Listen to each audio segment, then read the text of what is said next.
اگلا سوال ہے جی جو آج کل بہت ہی پاپولر چل رہا ہے. راجہ ہمایوں ہیں اسپین سے، انہوں نے سوال کہیں یا میسج کہیں، جو ہیں اوریجنلی گجرات کے. وہ کہتے ہیں جی جہانگیر ترین نے سیاسی پاور شو کا مظاہرہ کیا، رابطوں میں تیزی بھی کر دی. صوبائی قومی اسمبلی میں جہانگیر ترین کی جانب سے پارلیمانی لیڈر بھی منتخب کر دیے گئے ہیں. میرا آپ سے سوال ہے کہ بجٹ بھی آنے والا ہے، کیا جہانگیر ترین گروپ حکومت کو ووٹ دے گا؟ اور اس گروپ کے بننے سے عمران خان کے لیے کون کون سے خطرات پیدا ہو چکے ہیں؟ اس کے بے شمار راجہ ہمایوں صاحب ڈائمینشنز ہیں. پہلی بات یہ ہے کہ جو بڑی پارٹیز ہوتی ہیں، ہمارا کلچر ہے، یہ امریکہ انگلینڈ تو ہے نہیں، ہمارا کلچر ہے کہ بڑی پارٹیز جو مین سٹریم پارٹیز ہیں، جو چھوٹی موٹی ہیں، ان میں کیا ہونا ہے. تو وہاں گروپس وغیرہ بنتے رہتے ہیں. نون لیگ میں بھی تھے، پیپلز پارٹی میں بھی. وہ چونکہ ذرا تجربہ کار اور گھاک قسم کے لوگ تھے، ان کا گند اوپر کم آتا تھا. یہ چونکہ ذرا نئی پارٹی ہے، پہلی بار اقتدار میں آئے ہیں، تو اس لیے ان کا ذرا زیادہ اچھل گیا معاملہ. اور اس میں بھی حکومت کا رول ہے، ورنہ چپکے سے اپنا کام کرتے.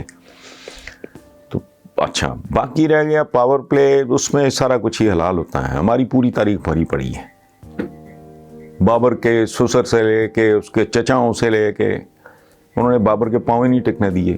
بابر دھکے کھاتا یہاں تک کہ وہ طائب ہو چکا تھا. پھر کسی نے کہا کہ نہیں، تم کو فقیر درویش بننے کے لیے نہیں پیدا ہوئے. پھر وہ آیا بیچارہ، یہاں آیا. اچھا، وہ سارے بھگتا کے اس کے بعد اس کا جو بیٹا تھا ہمایوں، اس کے بھائیوں نے، ہندال، عسکری، یہ جتنے بھی تھے چبل، انہوں نے اس کے ساتھ کیا نہیں کیا. اس کی زندگی عذاب کیے رکھی. حتیٰ کہ اس کے بیٹے کو جب واپسی پہ آئے تو انہوں نے کسی قلعے کے اوپر اکبر کو ٹانگ دیا، تو اس کو پڑھایا بھی نہیں. اکبر اسی لیے جاہل رہ گیا. جاہل میں کہہ رہا ہوں کہ مطلب لکھنا پڑھنا نہیں جانتا تھا، ادروائز وہ بہت وائز آدمی تھا، دانش مند تھا وہ. لیکن بہرحال جو فارمل ایجوکیشن نہیں دی. سگے بھائی کے بیٹے کو چلتے جاؤ. اورنگزیب عالمگیر، او ماں باپ پہ احسان کرو، یہ حکم ہے. اور وہ مذہبی آدمی تھا، اس نے کیا کیا باپ کے ساتھ؟ سارے بھائی قتل کر دیے، ایک بھی نہیں چھوڑا. بھتیجا تھا ایک، سارے بھتیجے مار دیے. تو ایک بہت ہی خوبصورت تھا، تو کچھ لوگوں نے کہا اس کو معاف کرتے ہیں. انہوں نے کہا نا، یہ سانپ ہے، دیکھنے میں جتنا بھی خوبصورت لگے ہے سانپ، نہیں چھوڑنا. نہیں چھوڑا. سگے بھائی کو، دارا شکو کو جس طریقے سے اس نے ذلیل کر کے موت کے گھاٹ اتارا ہے، تاریخ کا حصہ ہے. صحیح ہے غلط ہے میں نہیں کہہ رہا. اچھا، جس میں ہم بڑا فخر کرتے ہیں، کیا سلطنت عثمانیہ، جیسے خلافت عثمانیہ کہتے ہیں، خدا کی پناہ، اللہ معاف کرے، کبھی میرے بھی منہ سے نکلا ہوگا، مجھے اللہ معاف کرے. کہاں خلافت راشدہ، کہاں یہ لوگ سینکڑوں کی تعداد میں حرم ہوتے تھے، اس میں زنانیاں ہوتی تھیں مختلف ملکوں سے آئی ہوئی، 3 کانٹیننٹس پہ حکومت. یہ وہ ایک اور بات ہے. خلافت والا کام کوئی نہیں تھا. سلطنت عثمانیہ اس میں قانونی طور پہ جائز تھا کہ جس کو نامنیٹ کیا آپ نے، اس کے علاوہ سب کو فارغ کر دو. یہ تو ہماری تو ماشاءاللہ مدتوں سے ٹریڈیشن ہے. بنو امیہ کے ساتھ بنو عباس نے کیا کیا؟ قبریں تک. تو اس لیے کیا ہو جاتا ہے کیا نہیں، اس سے فرق کیا پڑے گا؟ پریکٹیکلی آپ لیو کر رہے ہو اس کو، ہم پاکستانی لیو کر رہے ہیں، دیکھ رہے ہیں سب کچھ. میں نے اتنے آپ کو نام گنائے تب سے لے کے اب تک، لوگ بد سے بدتر کی طرف ہی جاتے رہے ہیں. اب بھی یہی ہو رہا ہے. کون آئے گا کون چلا جائے گا، سچی بات ہے. میں اب اتنا تھک گیا ہوں کہ مجھے اس سے کوئی دلچسپی رہ نہیں گئی. باقی میرا خیال ہے کہ جہانگیر ترین کو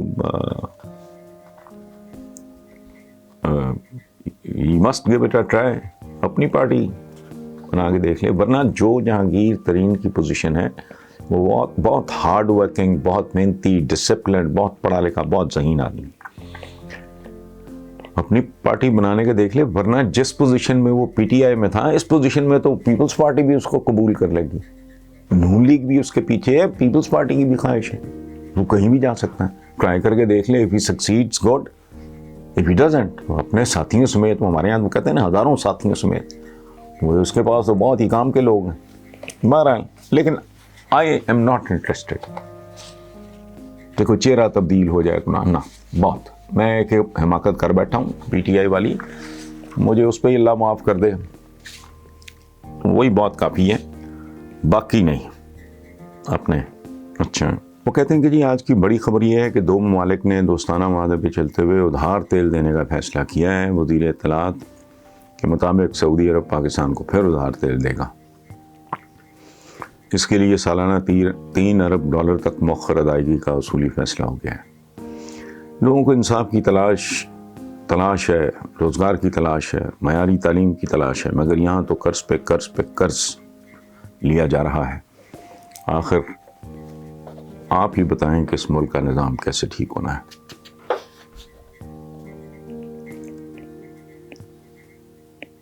احمد بھٹی صاحب، یہ نظام ٹھیک نہیں ہو سکتا. یہ میری اوپینین ہے، غلط ہو سکتی. ہمارے ایک بہت مشہور رائٹر ہیں کرنل شفیق الرحمان، بیسیکلی وہ ڈاکٹر تھے، جنرل کے طور پہ ریٹائر ہوئے، بہت باکمال آدمی تھے. ان کی کتابیں بے شمار، حماقتیں، مزید حماقتیں. بچپن میں بہت پڑھا میں نے ان کو. ان کی کتاب کا ایک ٹکڑا مجھے نہیں بھولتا. وہ جج صاحب کا بیٹا ہے یا پوتا ہے، وہ جاتا ہے سائیکل کی دکان پہ اور وہ کہتا ہے انکل یہ میرے سائیکل پہ پھر پنکچر ہو گیا ہے تو یہ اس پہ آپ پنکچر لگا دو. دکاندار یا وہ سائیکل والا وہ ٹائر کے نیچے سے وہ ٹیوب نکالتا ہے اور وہ کہتے ہیں کہ ننھے میاں یہ ٹیوب دیکھو، میرے ہی ہاتھوں سے اس پہ اتنے پنکچر لگے ہوئے ہیں کہ اب اس پہ مزید پنکچر نہیں لگ سکتا، تو بیٹا بہتر ہے ٹیوب، پوری کی پوری ٹیوب تبدیل کرو. سو احمد بھٹی صاحب، اس نظام کو ڈینٹنگ پینٹنگ کر کے، اس پہ میک اپ کر کے یا ایون کاسمیٹک سرجری کر کے آپ کچھ بھی نہیں نکال سکتے. کوئی توقع خیر کی موجودہ نظام سے نہیں. یہ 1800 کتنے کے قوانین ایک مذاق بنا ہوا ہے. آپ کو پوری کی پوری ٹیوب چینج کرنی پڑے گی. مطلب یہ ہے کہ اس نظام میں کچھ نہیں ہو سکتا، کسی اور نظام میں کوئی گنجائش ہو تو ہو. یہ عہد حاضر کے ساتھ، ہماری آج کی ضروریات کے ساتھ، آج کی ہماری امنگوں کے ساتھ، آج کی ہمارے اندرونی حالات کے ساتھ، آج کے گلوبل حالات کے ساتھ یہ لگا ہی نہیں کھاتا. یہ گلا سڑا، بدبودار اور غلیظ ترین نظام ہے. اور بے شمار ماڈلز پوری دنیا میں موجود ہیں. میں تو اکثر کہتا ہوں کہ یہ اتنے گئے گزرے لوگ ہیں یا پتہ نہیں، یہ چاہتے ہی نہیں کہ بھائی مختلف جگہ سے اپنے کلچر، اپنی ثقافت، اپنی عادات، اعتبار، دین کے حوالے سے تم مختلف جگہ سے پک کر کے بنا لو. یہ تو کوئی اوکھا کام نہیں. سو میرا کنسیڈرڈ اوپینین یہ ہے، یہ عجیب بات ہے، آپ نے کیا نہیں آزمایا. قائد اعظم محمد علی جناح ان جیسا تو خیر ہماری برصغیر کی تاریخ میں تو ان جیسا بندہ ہی کوئی نہیں ہے. ان کے تو جو ان سے اختلاف رکھتے تھے وہ بھی کہتے تھے ہی از دا اونلی مسلم. کیا کہتے تھے؟ He is the only Muslim who is unpurchasable and incorruptible. نہ اسے کرپٹ کیا جا سکتا ہے، نہ خریدا جا سکتا. باقی تو کچرا رہا بعد میں بہت سا. جو ایک آدھ ڈھنگ کے تھے ان کو ٹائم نہیں ملا. گزارش یہ ہے، آپ نے کیا چھوڑا اس ملک میں؟ بھٹو جیسا بیرسٹر دیکھ لیا، شوکت عزیز جیسا بینکر دیکھ لیا، نواز شریف اینڈ کمپنی جیسا تاجر، اور تاجر بھی وہ جو بہت نیچے سے اٹھ کے اوپر آیا، یعنی پورے تجربے سے گزرا ہوا، وہ بھی آپ نے دیکھ لیا. آپ نے یہاں وہ جو بلوچستان کے تھے، ہمارے نام بھول رہا ہوں میں، پرویز مشرف صاحب کے زمانے میں وزیر اعظم بنے، وہ بھی دیکھ لیے. معراج خالد صاحب جیسے اللہ انہیں غریق رحمت کرے درویش بھی دیکھ لیے، اور محترمہ بے نظیر بھٹو جیسی خاتون بھی آپ نے دیکھ لیں. اب آپ عمران خان کو دیکھ رہے ہو اور ان کا عہد ماشاءاللہ بھگت رہے ہو، تبدیلی دیکھ رہے ہو. تو مجھے بتائیں کہ میں بے شمار نام جان کے حذف کر گیا ہوں، لمبی تاریخ ہے ہماری یہ حکمرانوں کی. اچھا فوجی آپ نے دیکھ لی ہے، ایوب خان بڑا کلاس کا آدمی تھا، کوئی شک نہیں. Yahya Khan was an excellent soldier, کوئی شک نہیں. پڑ گیا اس کے کھاتے میں بنگلہ دیش، ایکسلنٹ سولجر. پرویز مشرف صاحب مجھے بہت پسند ہے.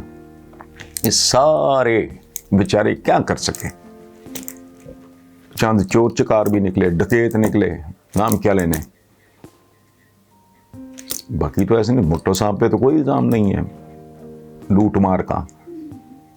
عمران پہ ذاتی طور پہ کوئی الزام لگ ہی نہیں سکتا اس قسم کا.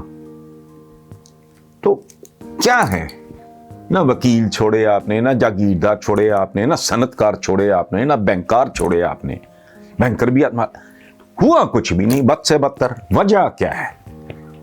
ہم لوگ اس کنویں سے بوکے بالٹیاں نکال رہے ہیں پانی کی، کتا اندر کا اندر ہے. جب تک کتا نہیں نکالتے مجھے کوئی تبدیلی دکھائی نہیں دیتی. اور دعا میری یہی ہے کہ اللہ کرے اسی میں وہ معجزہ ہو جائے. میری عقل ناقص ہوگی، میں دعویٰ نہیں کر رہا. آپ نے مجھ سے میری رائے لی ہے تو میں نے ترجیح آپ کی خدمت میں پیش کر دی ہے. Thank you very much.